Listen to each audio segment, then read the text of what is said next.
Le Soudan accuse l'Éthiopie d'avoir permis le lancement de drones depuis son territoire pour mener des attaques contre le pays en février et mars 2026. Dans un communiqué publié le 3 mars, le ministère soudanais des Affaires étrangères dénonce une violation flagrante de la souveraineté du pays et met en garde l'Éthiopie contre les conséquences de ces actes. Ces accusations interviennent dans le contexte de la guerre civile qui oppose depuis près de 3 ans l'armée soudanaise aux forces de soutien rapide. Des attaques de drones ont récemment été signalées dans l'état du Nil Bleu, à la frontière éthiopienne, une zone marquée par des affrontements entre forces gouvernementales, groupes rebelles et paramilitaires.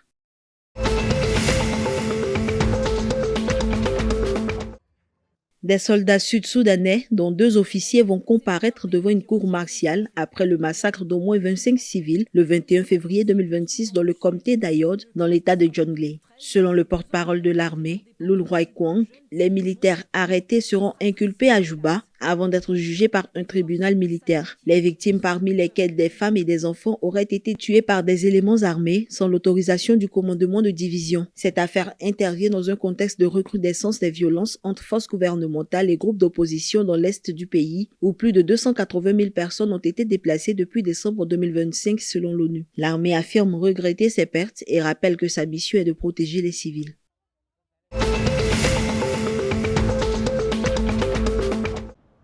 La Banque de réserve du Malawi a baissé son taux directeur de 26% à 24%, soit une réduction de 200 points de base à l'issue de la réunion de son comité de politique monétaire tenue les 4 et 5 mars 2026. Cette décision intervient alors que l'inflation montre des signes de ralentissement, passant d'environ 28,1% au 3e trimestre 2025 à 27,7% au 4e trimestre, puis 24,9% en janvier 2026, notamment grâce à une amélioration de l'approvisionnement alimentaire et aux mesures gouvernementales pour stabiliser les prix du maïs. Selon le gouverneur de la RBM, George Partridge, cet ajustement vise à soutenir la stabilité des prix et reflète une confiance croissante dans l'atténuation des pressions inflationnistes dans le pays.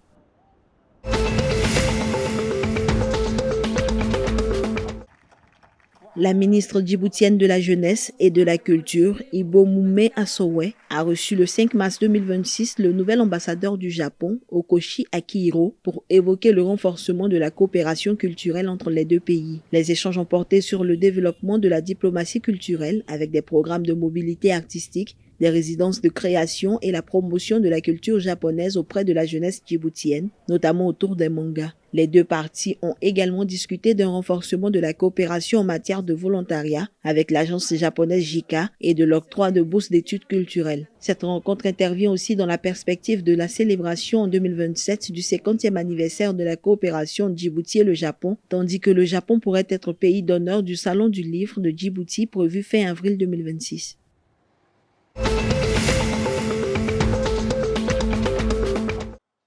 Le Kenya a pris une avance de 4 points face à l'Ouganda à l'issue de la première journée du tournoi de golf disputé le 5 mars 2026, dont le départ a été retardé par de fortes pluies. Les golfeurs kenyans ont remporté 5 matchs et concédé 2 nuls lors des épreuves de Flowersome le matin et de Flowerball Better Ball l'après-midi, creusant l'écart face à l'équipe ougandaise qui n'a enregistré qu'une seule victoire grâce au duo Regan Akena-Peter Mayende. Les rencontres se poursuivent avec les simples prévues le 7 mars qui doivent désigner le vainqueur du tournoi.